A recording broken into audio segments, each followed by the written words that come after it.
Dans cette vidéo, je vais te dire pourquoi tes peurs sont tes plus beaux alliés. Parce que quand j'étais plus jeune, je regardais Mike Tyson et il pleurait. Il pleure. Alors je me disais, un type aussi fort que lui, comment ça se fait qu'il pleure alors qu'il suffit d'un coup pour étaler le type. Un jour, son entraîneur lui dit, il lui dit de quoi t'as peur? Et il lui disait que j'avais peur, il avait peur en fin de compte aussi de prendre le coup et de tomber. Et lui dit alors, il lui dit, tu veux être un lâche ou un héros? C'est dans ce qu'ils font qu'ils font la différence. C'est-à-dire le lâche, en fin de compte, il a tellement peur qu'en fin de compte, il est paralysé par la peur. Et le héros, il a aussi peur que le lâche, mais il va faire un pas en avant. Alors il lui dit, qu'est-ce que tu veux être? Dans cette vidéo, on va parler de tes peurs avant ton combat, durant ta préparation. Et d'ailleurs, on va aussi beaucoup parler de la préparation mentale. Cette vidéo sera sûrement intéressante pour toi si tu souhaites développer ton mental de façon rapide et grâce à des méthodes et des principes simples et qui ont fait leurs preuves. On va essayer de régler la chose aujourd'hui. Je vais tout d'abord te parler de deux de mes combats. Tout d'abord, mon premier saut sur le ring. Et ensuite, je vais te parler de mon dernier combat. Ce qui est intéressant à savoir, c'est que mon premier combat, je l'ai effectué à l'âge de 19 ans. Un an après que j'ai effectué ma première entrée dans une salle de boxe. À l'époque, je faisais... mon premier combat de la catégorie des poids moyens. Et le truc intéressant à noter, c'est qu'à l'époque, je faisais face à un boxeur qui avait 30 ans. Et lorsque tu as 19 ans, effectuer un combat contre une personne qui a 30 ans, c'est quelque chose qui est assez flippant car en somme, tu fais face à une sorte de grand frère, à, à l'autorité ou même à un père de famille. En tout cas, c'est ce que je me disais en fait. Je faisais face vraiment à un adulte, moi qui étais un jeune adolescent. 8 ans plus tard, après avoir cumulé 5 combats d'affilée dans une compétition où la majeure partie des combats, je les ai terminés par arrêt de l'arbitre, j'entamais une compétition internationale. J'étais aucunement apeuré avant le combat, vraiment cool. J'allais complètement regretter de ne pas avoir cette peur, car paradoxalement, mon meilleur combat, en tout cas l'un de mes combats les plus explosifs que j'ai pu faire, ce fut mon premier combat.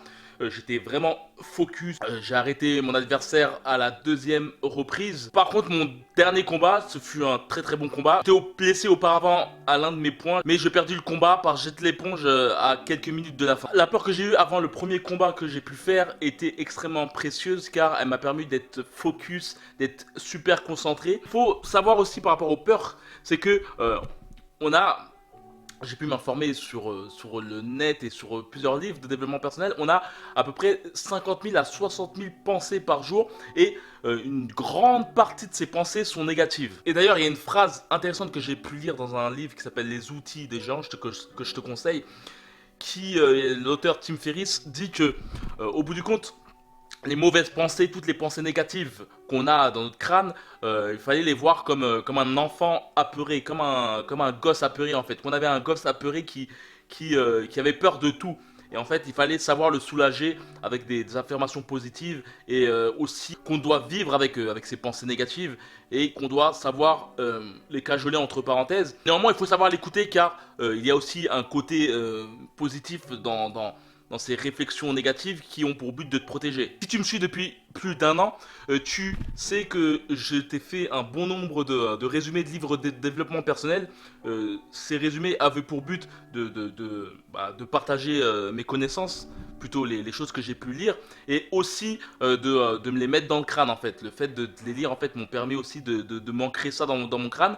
Et la chose que j'ai pu retenir de ces un an de lecture, c'est que la méditation, même si ça paraît très extravagant, c'est vraiment une méthode assez intéressante pour avoir une sorte de flow de pensée assez linéaire et non un tas de pensées qui se confrontent. Et d'ailleurs, la méditation permet aussi, je pense que c'est un socle qui permet aussi d'aborder d'autres choses comme la visualisation et l'ancrage. Bien sûr, il est super difficile de commencer la méditation, le fait de se poser pendant 10 à 20 minutes et rester là statique sans parler, en essayant de capter sa respiration et surtout en essayant de ne pas penser à plein de choses. C'est super difficile et deux fois ça nous amène à des peurs d'ennui et d'autres choses. Et souvent, ces peurs soulèvent d'autres choses. Une chose intéressante que je pourrais te dire, c'est que si tu veux commencer la méditation,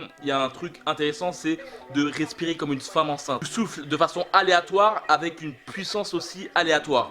Comme si tu courais ou comme si tu accouchais quoi. Et tu effectues cela pendant 30 secondes, tu vas voir que ton cerveau sera ultra oxygéné.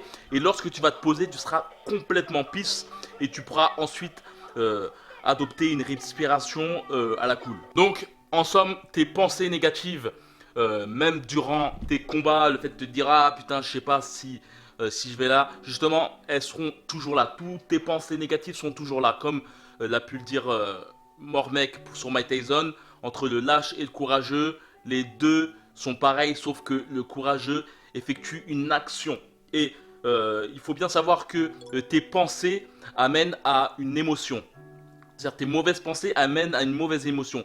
Et cette mauvaise émotion amène à une action qui ne sera pas peut-être intéressante pour toi. C'est pour ça qu'avant un combat, il est important vraiment de te préparer mentalement et te mettre des visualisations positives, des pensées positives. Il est important de vraiment te concentrer et rester focus avant ton combat. Vraiment te concentrer sur une victoire. Cela va peut-être pas t'amener à une victoire, mais cela est quand même une préparation mentale. Après, il y a la préparation mentale, mais aussi la préparation physique. Si la préparation physique n'est pas là, il va être difficile pour toi de justifier à ton cerveau que tu vas gagner. D'ailleurs, il y a des multiples méthodes qui te permettent de vraiment rester focus, de rester concentré, comme la visualisation, l'ancrage. Ça va être difficile de t'expliquer ça tout de suite, mais je peux te dire une petite astuce qui est intéressante, qui est vraiment utilisée dans les religions, c'est le chapelet. Lors de tes combats, tu peux l'utiliser pour ta spiritualité, mais aussi tu peux l'utiliser pour te donner des pensées positives pour ton combat. Après, il y a des chapelets bouddhistes ou autres qui n'ont pas de marque de religion. Ça va te permettre de dire par exemple 30 fois une pensée positive ou 99 fois une pensée positive et tu es sûr de t'inculquer ça dans le crâne. Et comme le disait Mohamed Ali, le fait de dire des affirmations, à force de te dire des affirmations, tu commences à les croire. D'ailleurs, en parlant de ça, j'ai récemment fait une formation pour développement personnel pour la boxe. Comme tu le sais, la boxe, c'est vraiment 80% de mental et 20% de physique, même si le physique est très important. Sans physique, il est difficile de justifier à son cerveau, à soi-même, qu'on peut gagner ou qu'on peut faire quelque chose. Le mental est vraiment l'une des choses importantes pour le boxeur. Donc dans cette formation, il y aura plusieurs modules. Il y aura un module sur la méditation. Je vais donner des techniques sur la méditation. Je vais aussi te donner des techniques pour